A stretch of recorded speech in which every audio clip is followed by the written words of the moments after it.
Today I want to talk about that Trump, and I'm sure you've heard this in multiple places now, wants to increase the defense budget and cut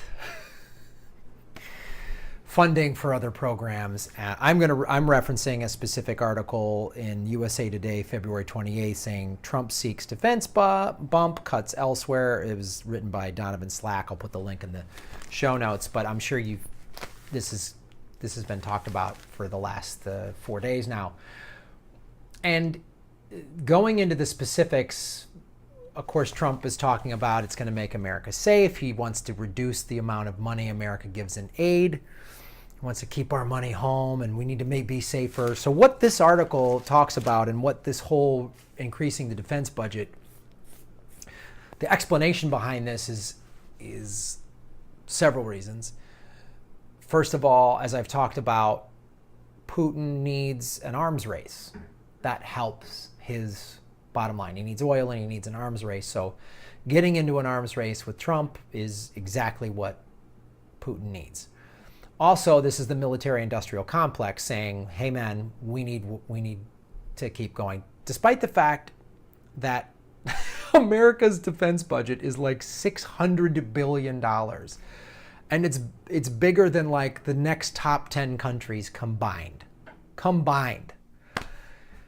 So this goes into something.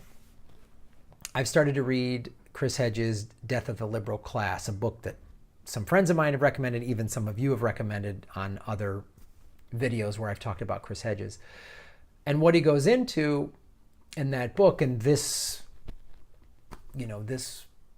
defense increase goes it's evidence of everything that Hedges talks about in his book, which was written in 2010. You go in there and I just started reading, and I'm like a couple chapters in, and then he starts talking about stuff in 2010. I'm like, oh my God, here we are. I mean, he was noticing it then because Obama had just been elected, and we had just come off of 8 years of Bush and the war in Iraq. And one of the things he talks about for the deep state, or the corporate state as he calls it, is a perpetual state of war. The way you get your citizenry to sign off on a perpetual state of war is you keep everybody afraid. So we always have a boogeyman. These guys need terrorist attacks. They need them. They need ISIS. I mean, for all I know, they probably created ISIS. They just hired them or whatever, or put,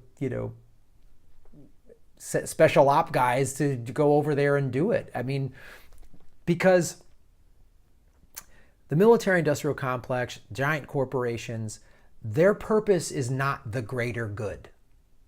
Their purpose is profits, plundering resources, screwing over the poor, creating more poverty, killing people, and not giving a shit about any of it. And we got to keep, Muslim terrorists. The travel ban is more about this as well. Keeping America scared, and I'm going to do something about it. And the government's here to protect you, to save you. The government, trust us because it's scary out there. We got stuff happening like the Boston Marathon and the things, and like, which are bad. Those are the people got hurt, but they help. They need this fear. They need us all afraid of this outside force, because if we really look at the real fear is them. They're the ones that have been, we have the middle class, the post-World War II America, the burgeoning middle class, free education. These were amazing things. That's what made America so unique and so great at that time. Not for the whole country, but a lot of people could just get a factory job and earn the equivalent of $30-some an hour and all this stuff. And they got to get rid of this. So that's what all this deregulation is about. That's why all this keeping us scared and fighting with each other. They want us to have a civil war. They need us fighting each other. They would love for this to happen, because I don't think they want states like California to secede, because I think that could hurt their money. But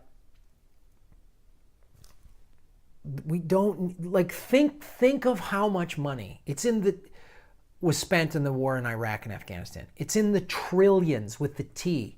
Think of that. We have this crumbling infrastructure. There's horrible water in Flint and other places. We're building pipelines. We're not building high-speed rail. We're not increasing the infrastructure. We're not putting America could be put to work if we stop putting all this money into the military. We just had a reasonable military, like a reasonable country would have. Not like, oh, we got to spend hundreds of billions of dollars.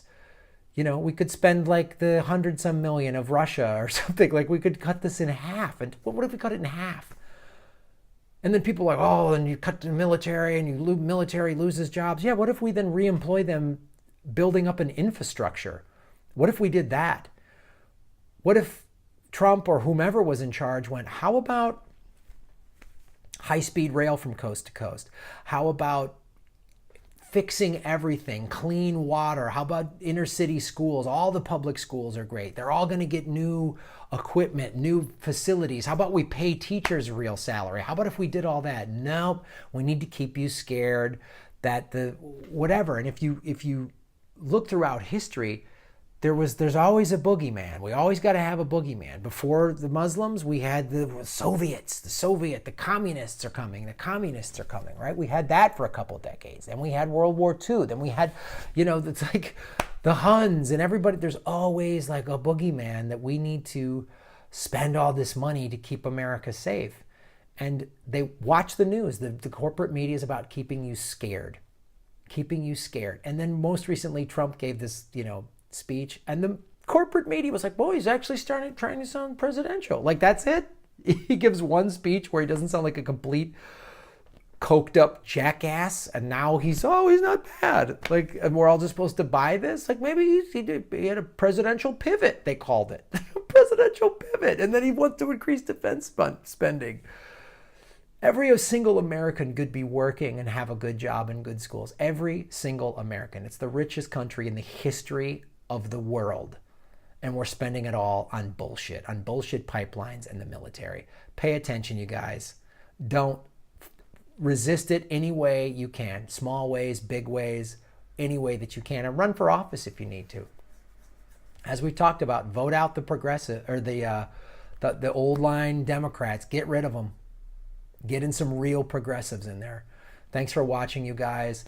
Patreon is below. You can help support the show by going to the Patreon link. You can, for as little as $1 a month, you can support this show. And you get into the higher levels, you can pick articles. I'll give you exclusive content. So thanks for watching, and share this with the world.